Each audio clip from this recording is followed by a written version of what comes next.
साहब साहब सब कहे, मोही अंदेशा और। बताइए,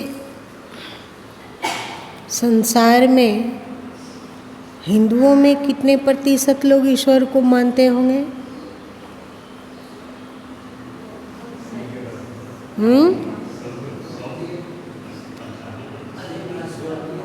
लगभग 98%।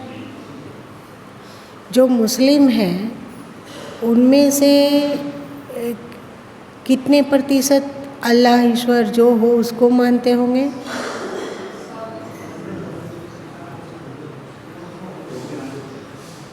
वो भी मान लीजिए 98%। दो ईसाई होंगे, कितने प्रतिशत ईश्वर को मानते होंगे? लगभग वही 98%।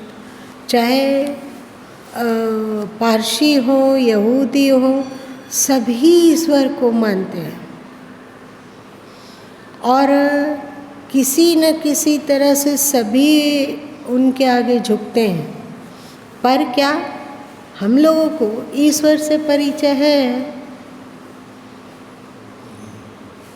आप लोग अभी समाचार सुने होंगे, केन्या में क्या हुआ?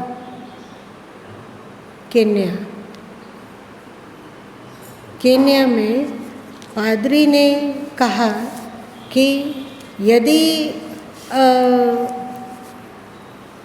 कोई व्यक्ति, एक घनघोर जंगल है जहाँ पे उनका चर्च है पादरी जी का, वहाँ पर एक घनघोर जंगल है कुछ दूर के आगे, तो उनका कहना था कि कोई भूखे प्यासे रहकर, मतलब आहार का त्याग करके, जल का त्याग करके, उस जंगल में जाके कब्र खोदा जाएगा, कब्र गड्ढा गड्ढा गड्ढा करके उसमें लेट कर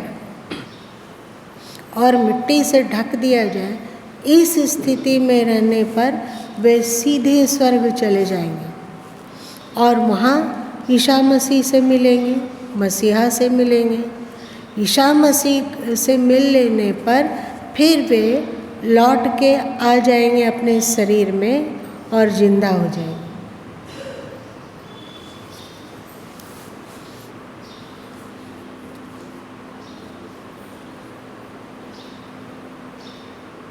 सुखी हो जाएंगे, जीवित हो जाएंगे। और जैसे उदाहरण देते थे पादरी महोदय कि जैसे ईसा मसीह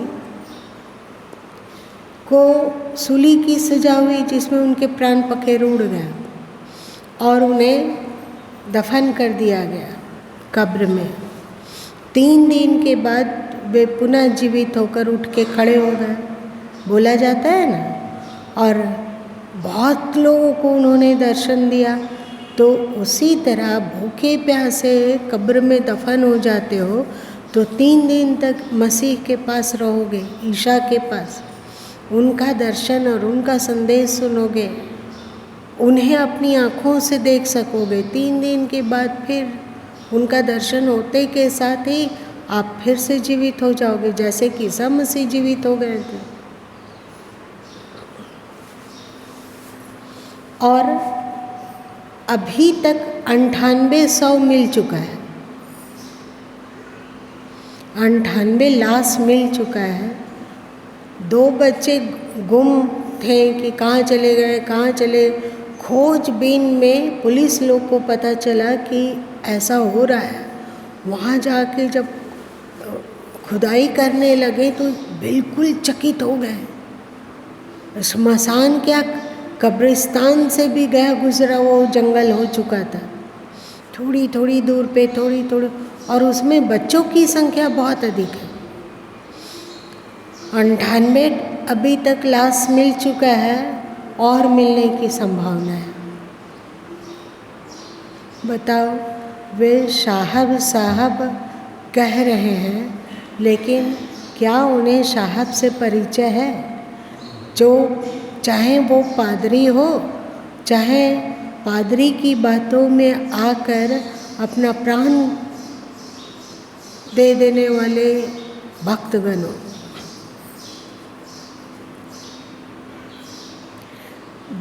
देखने में लगता है कि वे लोग जो प्राण देने के लिए उतावल हुए वे तो ईसा मसीह के प्रेम में पड़कर हुए, वरना कौन अपना प्राण को कष्ट में डालता है। सोच रहे हैं, बिना भक्ति का क्या ये क्रिया हो सकती थी? और ऐसा है ना कि एक एक कब्र में 4-4, 5-5 लाश है, पति भी है, पत्नी भी है, उसके यदि 3 बच्चे हैं तो तीनों बच्चे भी हैं, सब जीवित दफन हो गए। कितना तड़पे होंगे, कितना परेशान हुए होंगे, कितना छटपटाए होंगे, मिट्टी को हटाने की कोशिश किए होंगे, तड़प तड़प के छटपटा के कब्र में जीवित ही दफन हो गए। और मज़े की बात यह है, पादरी को गिरफ्तार कर लिया गया। पादरी को गिरफ्तार कर लिया गया, पर गिरफ्तार करने वाले पुलिस और प्रशासन को भी लग रहा है कि यदि इस पादरी को गिरफ्तार करते हैं तो हम लोगों पर कहर ना टूट पड़े ईश्वर का, इसलिए 60,000 रुपया दंड लेकर पादरी को आज़ाद कर दिया गया। भक्ति तो ईश्वर की हो रही है, लेकिन क्या ये भक्ति सही दिशा में है?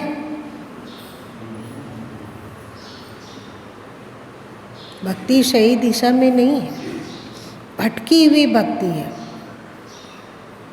इस भटकी हुई भक्ति में ईश्वर से तो परिचय हो ही नहीं रहा है, ईसा मसीह से परिचय हो ही नहीं रहा।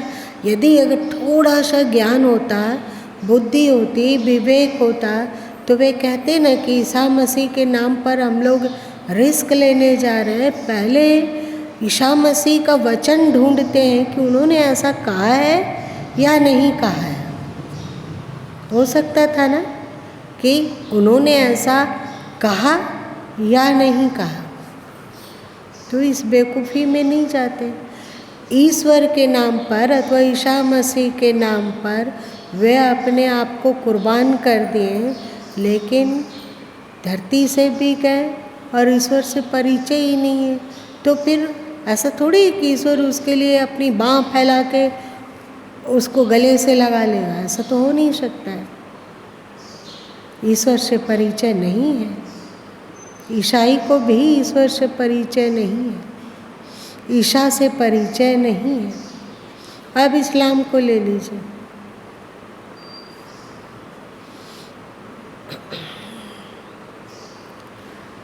इस्लाम में है कि लूट का माल गनीमत होता है। उनके हदीस में है ऐसा कि लूट का माल गनीमत है। गनीमत मतलब जायज़ है, जायज़ है। लूट का माल जो भी आपके पास, यदि आप ये काफिर लोग को लूटते हैं उसके घर को, तो उसमें जो भी मिला, सोना हो, चांदी हो अथवा और कीमती चीज़ हो, पैसे हो, रुपया हो, वो सब वे आपस में बांट लेंगे। गुलाम बनाने के लिए लड़के लोग होते थे, किशोर अवस्था के लड़के लोग, उन लोग को गुलाम अपनी, वो उसकी संपत्ति है। जिसने काफिरों को लूटा और उसमें जो भी मिला वो उनकी संपत्ति है।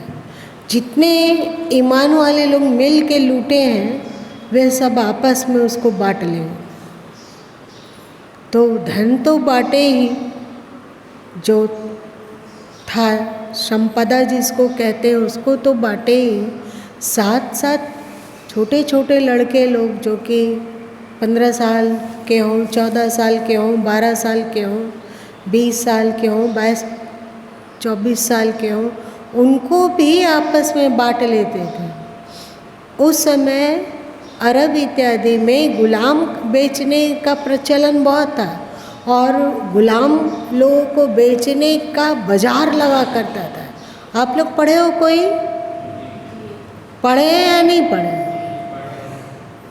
कौन कौन पढ़ा है? वाह, कहाँ पढ़े हैं?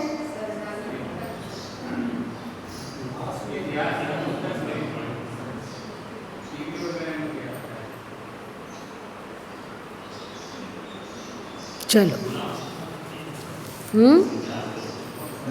अच्छा, इतिहास के पृष्ठों में भी है।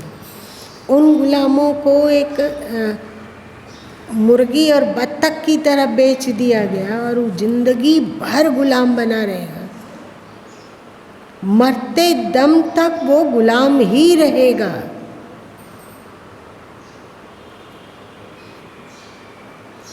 ये परंपरा, मतलब संपत्ति जायज़ थी, उसके मन में पाप का भाव नहीं होता है कि ये छोटे बच्चे को हम गुलाम बना के बेच देंगे, कितना मासूम सा है, ये भी अपना माँ बाप का प्यारा होगा। जैसे हमारे बच्चे हमें प्यारे हैं, वैसे वे बच्चे लोग भी किसी के बच्चे हैं, वो भी किसी के प्यारे होंगे। कभी सोचाया? कब? ईश्वर के नाम पर सब जायज़ है, मतलब अल्लाह के नाम पर सब जायज़ है। क्या ये अल्लाह से परिचय है? ठीक से देखो, हमने किसी भी बेकसूर को कि जो अल्लाह अथवा मोहम्मद अथवा कुरान को नहीं मानता है, उसको काफिर कह के आप उसमें आक्रमण करते हो और उसकी संपदा को लूट लेते हो, उसके बेटों को झपट लेते हो। बूढ़े पुरुष लोग हैं, उन लोगों को मार दिया गया, बूढ़ी औरतें हैं, उन लोगों को जान ले लिया गया। पर जो औरतें हैं, बाकी जो भी लड़कियां हैं, चाहे वो 2 साल की हो, चाहे 10 साल की हो, चाहे 15 साल की हो, चाहे 40 साल की हो, सबको आपस में बांट लिया वस्तु की तरह, और फिर उसका अपने तरीके से उपयोग ले रहे हैं, अपनी गंदे मन को उस पर आरोपित कर रहे हैं, और जब उसे मन भर गया तो उसको किसी और के पास बेच देंगे। इस्लाम फैलने के पीछे बहुत बड़ा लालच है।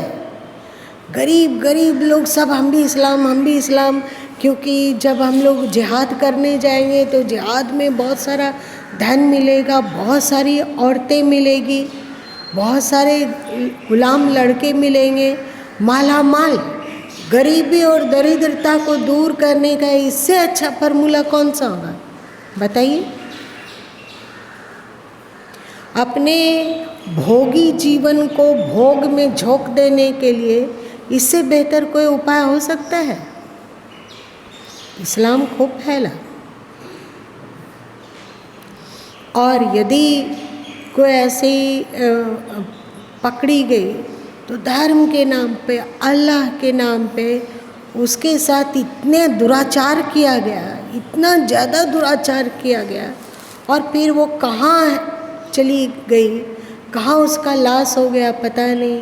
आप लोग को पता है कि कश्मीर में जब, जानते हैं, ये सब देखकर रोने का मन, अगर यही धर्म है तो अधर्म क्या है? यही धर्म है तो अधर्म क्या है? क्या उन लोगों को अल्लाह से परिचय है? कोई भी ग्रंथ में कुछ भी लिखा जाएगा तो क्या ईश्वर ने हमें विवेक दिया है या नहीं? ठीक से देखो,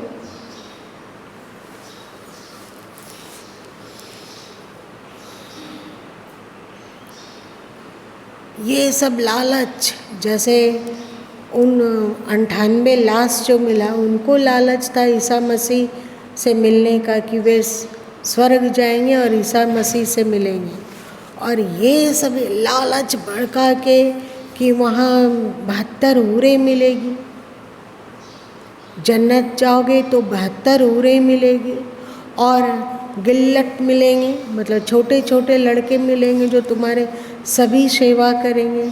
उनका शरीर हरे कलर का होगा और पारदर्शी होगा उन लड़कों का,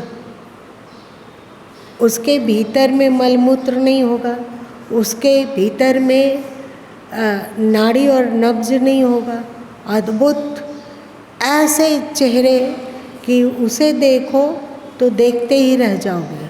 हरे, पारदर्शी चेहरा, पारदर्शी शरीर, कहीं मलमूत्र नहीं, 72 हूरे, हद की बात है। क्योंकि इस तरह का मजहब अथवा धर्म का आविष्कार करने वाले लोग जानते हैं कि मनुष्य की कमजोरी क्या है। खाने पीने का सब सुख सुविधा वहाँ होगा और जो चाहोगे वही मिलेगा, और 72 हूरे, और वो उस तरह के अजीब बच्चे। ये सब सोचकर मन में घृणा जैसा नहीं लगता है? आप लोगों को नहीं लगता है? लेकिन लालच देकर कितने लोगों को भी भ्रमित किया जाता है। सोचो, करुणा, प्रेम, दया, ऐसा नहीं है कि इस्लाम में करुणा और प्रेम और दया की चर्चा नहीं है, कुरान में वो भी है, परंतु उसका प्रचार प्रसार यदि होने लग जाए तो कितने प्रतिशत इस्लाम में टिके रह पाएंगे? एक आवेश, एक उत्तेजना पैदा करना, और उसे जो इंसान की कमजोरी है, मन की कमजोरी, इंद्रियों की कमजोरी है, उसका लालच दे देकर उस गड्ढे में धकेल देना और उसे एकदम अपना गुलाम बना के रखना। साहब से परिचय नहीं, ये करतूती देखकर स्पष्ट होता है कि साहब से परिचय नहीं है। अब हिंदू समाज को ले लो, हिंदू समाज में धर्म के नाम से ही चला होगा ना कि ये ब्राह्मण है, ये शूद्र है। तेजस्वी, ओजस्वी, शीलवान, गुणवान, ज्ञानवान शूद्र भी उपेक्षणीय है, और ज्ञानहीन, शीलहीन, चरित्रहीन ब्राह्मण भी है तो वो पूजनीय है। क्या ऐसा ईश्वर आज्ञा दे सकता है? क्या अभी आप लोग इस बात को नित्य सुनते हो तो आप लोगों के लिए एकदम दिमाग में बैठा हुआ है कि नहीं, कर्म से कोई महान बनता है और कर्म से कोई पतित बनता है। यदि श्रेष्ठ और उत्तम और ईश्वर के अनुरूप कर्म है तो शूद्र भी महान है। अगर इस श्रेष्ठ कार्य, शुभ विचार, शुभ वचन कोई ब्राह्मण में नहीं है और वो इसके विपरीत आचरण कर रहा है तो वो पूजनीय नहीं है। चाहे कोई ये हो जाए, चाहे कोई और हो जाए, वो पूजनीय बिल्कुल नहीं है। पर मुगल काल से लेकर अभी तक हम लोग थोड़ा ज़्यादा नहीं पगलाए हुए हैं? मुगल काल के पहले का इतिहास आप जब खंगालोगे तो लगेगा कि इस तरह से तो पागलपन था ही नहीं। जैसे देखिए चाणक्य जी किस जाति के हैं? ब्राह्मण है ना? और चंद्रगुप्त मौर्य किस जाति के हैं? ब्राह्मण की दृष्टि में वो एक शूद्र से ज़्यादा कुछ नहीं है। शूद्र से ज़्यादा कुछ नहीं। यदि जातीयता इतना ही कट्टर होता, इतना ही ज़्यादा होता तो चाणक्य जी कोई पागल नहीं थे कि चंद्रगुप्त मौर्य को चुन लेते। वे भी चुनते, किसी राजपूत को चुन लेते, किसी भूमिहार को चुनते, किसी उच्च जाति वाले को चुनते, किसी ब्राह्मण को चुनते। अगर चाणक्य में जातीयता होती जैसे कि अभी हम लोगों में होती है, तो यदि चाणक्य में जातीयता होती तो राजा बनाने के लिए वो मौर्य को चुने। सो चुनते क्या? आप लोग सोच के देखो, सुनते नहीं। इसका मतलब कि मुगल काल के पहले इस तरह का पागलपन नहीं था। आप मुगल इतिहास के पूर्व का इतिहास खंगालिए, अच्छा से डुबकी लगाइए और आप चकित हो जाएंगे कि जो आज कहा जाता है कि हम राजपूत हैं, उस समय राजपूत शब्द का कोई औचित्य ही नहीं था। ये जाति अलग कोई है, ये कुछ नहीं है। आप लोग पढ़ के देख लेना, गूगल का सर्च करके पढ़ लो या इतिहास की पुस्तकों को पढ़ लो या कुछ भी करो, कुछ नहीं था इस तरह। ऐसा मुगल काल के पहले के इतिहास में कोड़ कर बताओ कि ऐसा कहाँ हुआ कि ब्राह्मण लोग शूद्र की छाया से छू गए तो उन शूद्र को डंडा से पीटा जाता था, और पहले से ही घोषणा होती जाती थी कि जो अमुक ब्राह्मण अपने जत्था के साथ इस रास्ते से गुजरेंगे, सभी शूद्र हट जाएं, मार्ग से किनारे हो जाएं, अपने अपने घरों में चल जाएं, क्योंकि शूद्र की छाया भी यदि पड़ गई तो ब्राह्मण अपवित्र हो जाता है। आप इसी बात को जरा मुगल काल के पहले का इतिहास में खोज के देखिए कि मिलता है क्या। जिस महात्मा बुद्ध को हम लोग कहते हैं कि वे समाज सुधारक थे, महात्मा बुद्ध ने बलि प्रथा का खंडन किया है, पर जातीयता की बात नहीं बोली है कि सब बराबर है ये, क्योंकि इस तरह की कोई समस्या ही नहीं थी। महात्मा बुद्ध का उपदेश पढ़ के और देख लो, उनका जो धम्म है, धम्मपद है, वो सब पढ़ के देखो, कहीं नहीं। मुगल काल के बाद ये बहुत सोची समझी साजिश के तहत हम लोगों को लड़ाया गया और हम लोगों को जाति जाति में बांट दिया गया।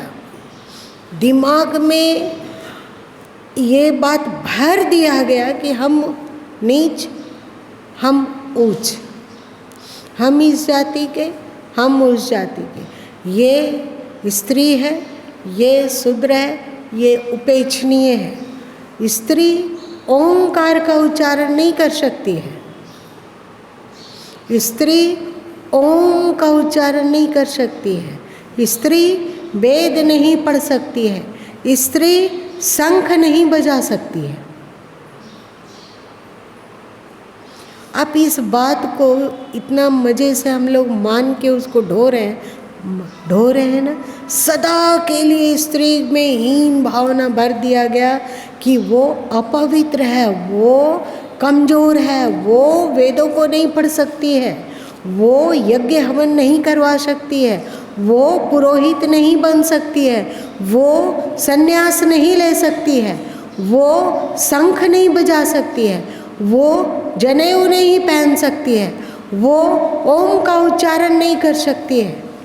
आप देखिए स्त्रियों में ये बात घर कर गया है कि नहीं, कि वो तो अशुद्ध है, अपवित्र है, संन्यास नहीं ले सकती है। और कोई नहीं सोचता है कि अगर वो संन्यास नहीं ले सकती है तो गार्गी कैसे ले ली थी संन्यास। वे तो राजा जनक के समय में हुई थी, और राजा जनक के दरबार में उन्होंने याज्ञवल्क्य को अपने पैनी बुद्धि से पराजित किया था। आप लोग जानते हो ना इस कहानी को, कि ये भी नहीं जानते हो। छांदोग्य उपनिषद पढ़ने लायक है, बृहदारण्यक उपनिषद मज़ेदार है, पढ़िए आप, देखिए। लेकिन ये एक शूद्र है, ये चांडाल है, ये डोम है, ये धोबी है, ये नाई है, ये पासवान है, ये चमार है। उन लोग के भी दिमाग में भरा गया और बाकी हम लोग के भी दिमाग में भरा गया कि वो नीच है। कभी हम लोग कल्पना कर सकते हैं कि नहीं वो नीच है, नहीं, हम लोग सब बराबर हैं, कर्म से कोई बड़ा अथवा कोई छोटा होता है। लेकिन एक बात है जो कि मार्केबल है, जिसको जानने पर हिंदू समाज में आगत ये बुराइयों का जो टीस है, जो दर्द है, वो नहीं रह जाता है। हिंदू समाज में चाहे कब प्रवेश किया ये सब गलतियाँ, बेकार की बातें, वो नहीं पता। लेकिन हिंदू समाज में आज भी लोगों को छूट है कि अपने धर्म का सुधार कर सकते हैं। जो लगता हो कि अनुचित है, मानवोचित नहीं है, मानवता के विपरीत है, न्याय के विपरीत है, उसके बारे में आप प्रखर होकर बोल सकते हैं और उसका त्याग करने की प्रेरणा कोई भी साधु संत देता है। सदगुरु कबीर साहब हिंदू समाज पर बहुत कुछ बोले। ब्राह्मण और शूद्र नहीं होना चाहिए, सभी एक जैसा जन्म होता है, एक जैसे तत्वों से शरीर बना है, एक जैसा उसके शरीर में रुधिर का प्रवाह है, सब कुछ एक जैसा है, तो वो दो कैसे हुआ, कोई ऊंच और कोई नीच कैसे हुआ, ये सब बोले। पर क्या वे इस्लाम के बारे में इसी तरह बोल पाए कि ये क्या हुरे हुरे लगा रखा है, या क्या गिलगिट की चर्चा करता है, और ये क्या पागलपन की तरह लूट खसोट मचाया हुआ है, और ये क्या हलाला बलाला का परंपरा और प्रचलन तुम लोग ढो रहे हो, ये सब गलत है। और तुम लोगों में था कि मंदिर में शूद्र नहीं प्रवेश कर सकता है। इस पर बहुत बोला गया। और दक्षिण भारत में ऐसा कौन सा मंदिर है जिसमें स्त्रियों का प्रवेश वर्जित है?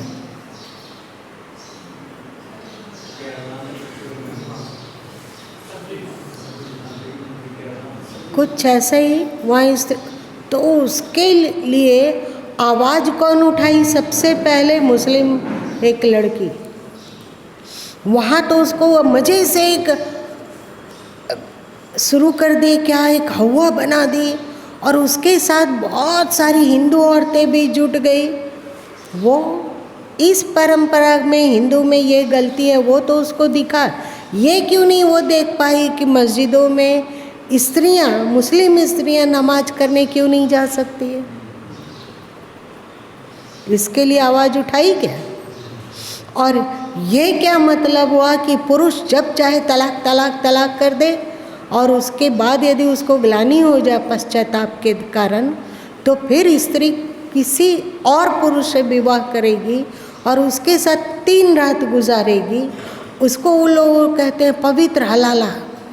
स्त्री का बिना इच्छा का उसको नरक में झोंका गया, और वो 3 रात गुजारी। उसका मतलब चाहे वो मौलवी के साथ हलाला हो रहा हो, उसका सोचते हो कि स्त्री के अस्मिता को कितना रौंदा गया, कितना उसको तड़पाया गया। तो वो औरत ये सब के लिए क्यों नहीं आवाज़ उठाती है? कोई भी हुआ मुंह उठा के सनातन धर्म को गाली देने लग जाता है। ढोल गंवार शूद्र पशु नारी ऐसा बोला गया, इसलिए रामचरितमानस को जला दो, क्योंकि उसमें ऐसा लिखा हुआ है। तो कुरान शरीफ में, हदीस में इस तरह की पागलपन की बहुत सारी बातें हैं, तो उसको जरा जला के दिखाओ तो।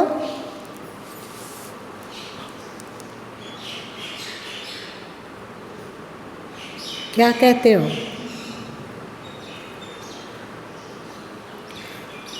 हम लोगों के टेक्सचर में, हम लोगों के नींव में इस तरह का पागलपन नहीं है।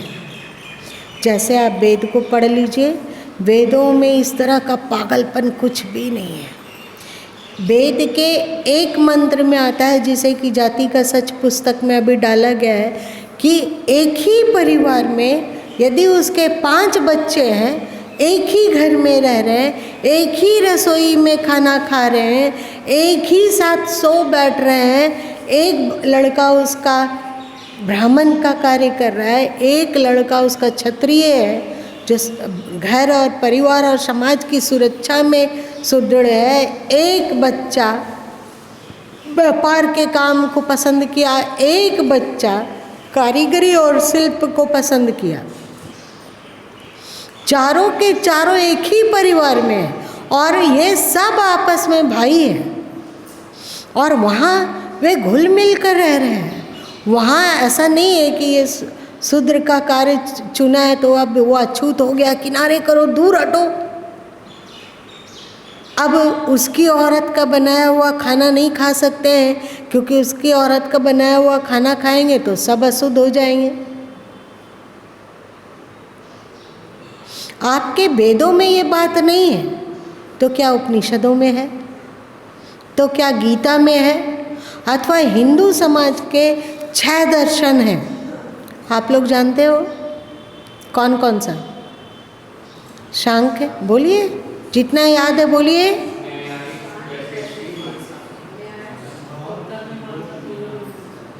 न्यायिक, वैशेषिक और क्या? उत्तर मीमांसा, पूर्व मीमांसा और योग। 6 दर्शन है, मानते हैं हम लोग 6 दर्शन। 6 दर्शन में आप बढ़िया से डुबकी लगाइए, बढ़िया से छान मारिए, कहीं आपको ये पागलपन नहीं मिलेगा कभी भी। मतलब हम लोगों के मूल में पागलपन नहीं है, और यदि जो आगत पागलपन है उसको दूर करने के लिए, उसके निवारण करने के लिए कोई भी विवेकी सनातनी उस पर चर्चा करता है और उसके बारे में बोलता है और समाज से उस आगत बुराई को दूर करने के लिए हर संभव प्रयास करता है ना। तो इसलिए, और यदि कोई जो इस्लाम के अनुवर्ती हैं वे कहते हो, विवेकी हो जाते हो, तारिक फतेह जैसा लोग, चाहे रिजवी जैसे लोग, तो क्या होगा उसके साथ? चाहे सलमान रुश्दी जिन्होंने की सैटेनिक वर्सेज लिखा, वे लंदन के मुस्लिम हैं, जिस पर कि अभी आक्रमण हुआ था और उनका नाक कान सब तोड़कर लहूलुहान कर दिया गया था। एक जगह वो वक्तव्य दे रहे थे वही कि कुरान में अमुक आयत है जो कि अनुचित है, मानवता के विरुद्ध है, मौत का फतवा उस पर निकला हुआ है, वे सार्वजनिक सभा में जा नहीं सकते हैं। यदि गए अथवा सड़क में इस तरह सब्जी लेने जा रहे हैं तो कहाँ कौन उसको पकड़ के मार डालेगा, कहा नहीं जा सकता है। तस्लीमा नसरीन को देख लो, बोल सकते हैं क्या वे? उनके मूल ग्रंथ में ये लिखा हुआ है। आपके मूल ग्रंथ में ये सब पागलपन जिसका कि अभी हिंदू समाज शिकार हो रहा है वो नहीं है। आप लोग कम से कम गीता को तो 18वां अध्याय बढ़िया से पढ़े हैं और जाने और उस पर सत्संग सुने। कहीं पे कृष्ण जी ने एक शब्द भी ऐसा कहा है क्या? नहीं कहा। इसीलिए कहना होता है कि संसार का सर्वश्रेष्ठ धर्म सनातन धर्म है, क्योंकि इसके मूल में जो ग्रंथ है, सनातन धर्म के मूल में जो ग्रंथ है, चाहे 6 दर्शन हो, चाहे वेद हो, चाहे गीता हो, चाहे ब्रह्मसूत्र हो, चाहे उपनिषद हो, उसमें इस तरह का पागलपन की बातें नहीं हैं। रामायण इत्यादि में दुष्ट लोगों ने, ये सब मुगल काल में हुआ, दुष्ट लोगों ने ऐसी बातें घुसाई, संभुक शूद्र इत्यादि की बातें, और जो विवेकहीन लोग हैं वे इसकी खूब चर्चा करते हैं। और जो आप लोगों के ही जो भाई बंधु जिसे कि सब कोई दलित कहता है, वो भी थोड़े अकल के कमज़ोर हैं, वरना वो कहते कि अच्छा संभुक शूद्र को राम जी मार दिए क्योंकि तपस्या करने का अधिकार शूद्र को नहीं है। शूद्र तपस्या किया इसलिए एक ब्राह्मण का बेटा मर गया, अब उसको मार देंगे तो ब्राह्मण का बेटा जीवित हो जाएगा। अगर वाल्मीकि जी ने ऐसा लिखा है तो वाल्मीकि जी स्वयं शूद्र हैं,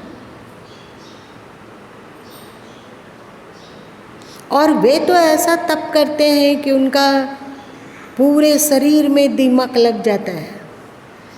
तो तब तो हजारों लाखों ब्राह्मण लोग मर गए होंगे, पटापट मर गए होंगे। तो सबसे पहले तो दंडित वाल्मीकि जी को करना चाहिए था, लेकिन राम जी शूद्र संभुक के ही पीछे क्यों पड़ गए? और वाल्मीकि जी इस बात को बोले कैसे? वे स्वयं शूद्र हैं और तप कर रहे हैं, और इधर ये कह रहे हैं कि सम्मुख शूद्र तप करने से ब्राह्मण का बेटा मरा। एक ही ब्राह्मण का बेटा काहे मर गया? और भी तो उन राम राज्य में ब्राह्मण होंगे, सबके बेटा लोग मर गए होते। बहुत सारी बातें हैं। जरा सा बुद्धि को इस्तेमाल किया जाता तो लगता है कि ये सब तो बकवास की बातें हैं, ये सब हो ही नहीं सकता है। सबरी कौन सा ब्राह्मण कुल की थी? श्री राम उनके यहाँ जाके उनका जूठा बेर खा लेते हैं, उनका आतिथ्य स्वीकार करते हैं। तो सबरी के तप करने से कितना ब्राह्मण मरा? थोड़ा सा बुद्धि का इस्तेमाल करो। तो बुद्धि का इस्तेमाल करने का छूट केवल सनातन धर्म में है कि आप अपना बुद्धि का इस्तेमाल कर सकते हैं, विवेक का इस्तेमाल कर सकते हैं, अपने ज्ञान का इस्तेमाल कर सकते हैं, और जो दिखती है कि ये आगत बुराइयां हैं उन सबको दूर करने के लिए कमर कस सकते हैं, है ना। लेकिन जो इन पचड़ों में लग गया कि नहीं, जाति तो जाति होती है, जाति तो जाति होती है, क्या वो ईश्वर को पहचान पा रहा है? भगवान यदि उसे नीच बना के भेजते तो ऐसा होना चाहिए था ना कि हम लोग को 2 आँख देते, उसको 1 आँख दे देते। हम लोग को 2 कान देते क्योंकि हम लोग को उच्च जाति में जन्म मिला है, उसको 1 कान देते, अथवा नहीं देते। उन पर तो कोई जोर जबरदस्ती कर नहीं रहा था, उनको एक कान ही दिया जाता है अथवा नहीं दिया जाता है। आँख हम लोग को मिला, उनको नहीं दिया गया होता। हम लोग नाक से श्वास लेते हैं, वे कान से श्वास लेने वाला बना देते हैं, जिसको कि हम लोग कहते हैं कि वो नीचा है। अथवा हम लोग ब्राह्मण लोग का जन्म, अथवा जो अपने को ऊंचा मानते हैं, उसका जन्म का प्रोसेस क्या मुंह से नहीं होना चाहिए था? ये कितनी गंदी बात की है ईश्वर परमात्मा। सोचो, एक ही प्रोसेस है सबका जन्म, वही प्रोसेस से ब्राह्मण भी जन्म ले रहा है, वही प्रोसेस से क्षत्रिय भी जन्म ले रहा है, वही से वैश्य भी जन्म ले रहा है, और वही शूद्र भी जन्म ले रहा है। ये गड़बड़ काम नहीं किए ईश्वर। इसका मतलब है ईश्वर कभी ये सब, उनकी दृष्टि में कोई छोटा अथवा कोई बड़ा जाति के नाम पर तो बिल्कुल नहीं है, वर्ण के नाम पर तो बिल्कुल नहीं है।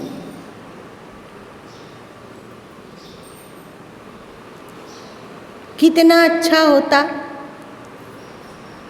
कि जो दलित वर्ग है, चाहे जो भी हो, चाहे वैश्य हो, चाहे शूद्र हो, चाहे और कोई हो, ये कितनी गंदी बात है कि एक अंग प्रत्यंग को हमेशा ढक के रखो, उसको छुओ नहीं, छूने से अपवित्र हो जाते हो।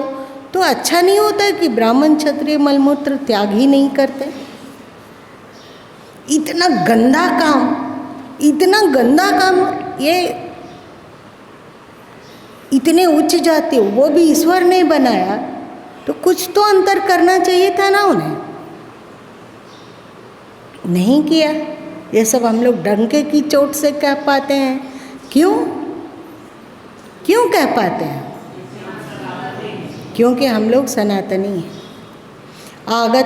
अगर आ गई बुराइयां तो उसे दूर करने का कला हम लोग जानते हैं, और थोड़ा सा श्रेष्ठ संत के पास जाते हैं तो वे हम लोगों को गाइड करते हैं कि पोथी पढ़ी पढ़ी जगमुआ, पंडित भया न कोई, 2.5 आखर प्रेम का पढ़े सो पंडित हो। आप जैसे ही ईश्वर से परिचित होते हैं, वैसे ही आपकी सोच में अंतर आ जाता है। आप में करुणा और प्रेम का सहज ही विकास होता है। सहज ही आप दयालु होने लग जाते हैं।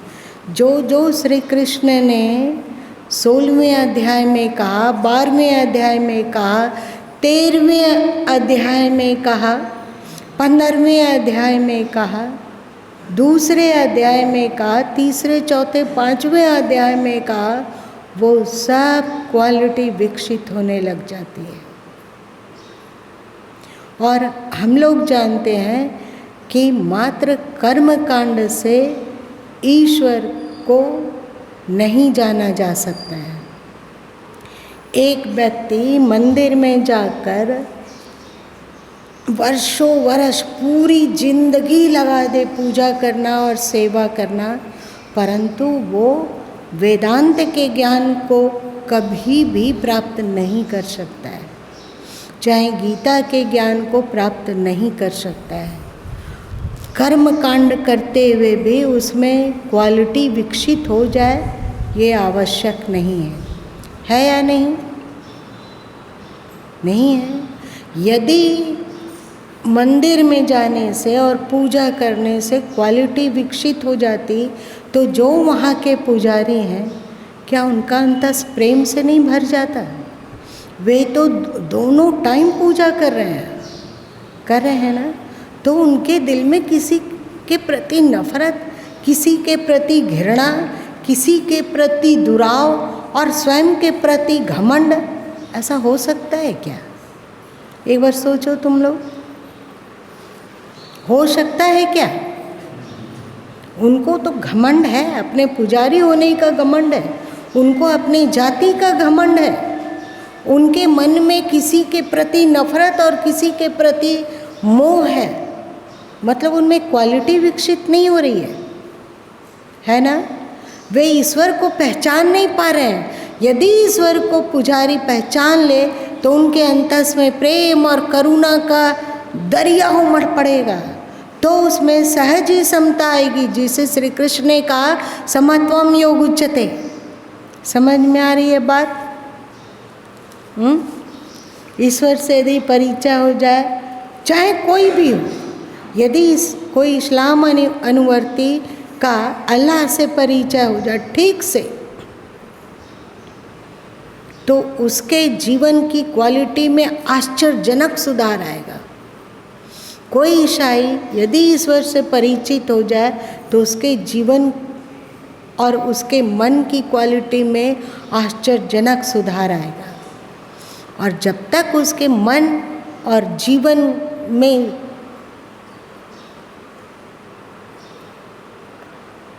ईश्वरत्व नहीं उतर आता है, तब तक समझो कि उसे ईश्वर से परिचय नहीं है। यदि रागी है, द्वेषी है, विकारी है, किसी से नफरत कर रहा है, किसी को बड़ा समझ रहा है, किसी को अछूत समझ रहा है, ये सब है, हूरे का लालच हो, चाहे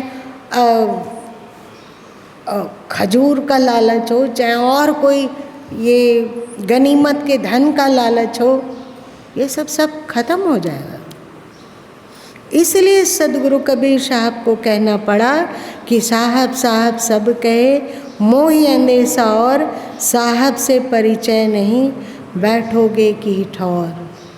भले ही तुम गायत्री मंत्र जपते रहो, मंदिर जाते रहो, उपवास करते रहो, व्रत करते रहो, नमाज पढ़ते रहो, हज जाते रहो, तीर्थ करते रहो, ईशु ईशु का पागलपन रटते रहो, कोई ईश्वर से तो परिचय है नहीं उन्हें।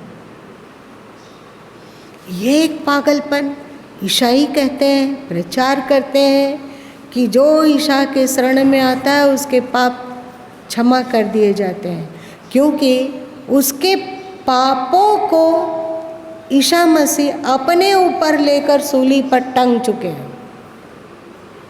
250 साल पहले वे सूली पर टंगे इसलिए जिससे कि हम पापी लोग का पाप को वे भोग कर समाप्त कर सकें, तो उसके सारे पाप क्षमा कर दिए जाते हैं।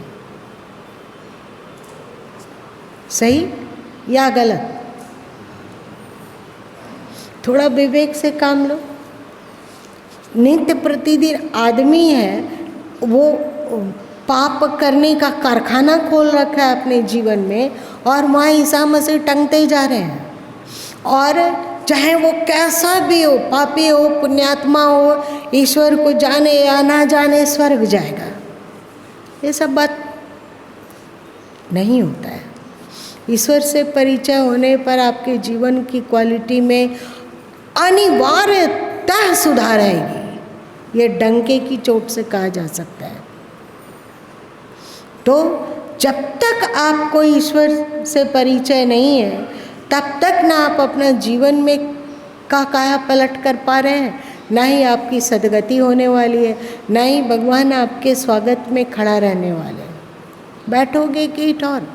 ठौर नहीं है, कहीं ठौर नहीं। ईश्वर से परिचित होना मोस्ट इम्पोर्टेंट। आज इतना ही रहने देते हैं।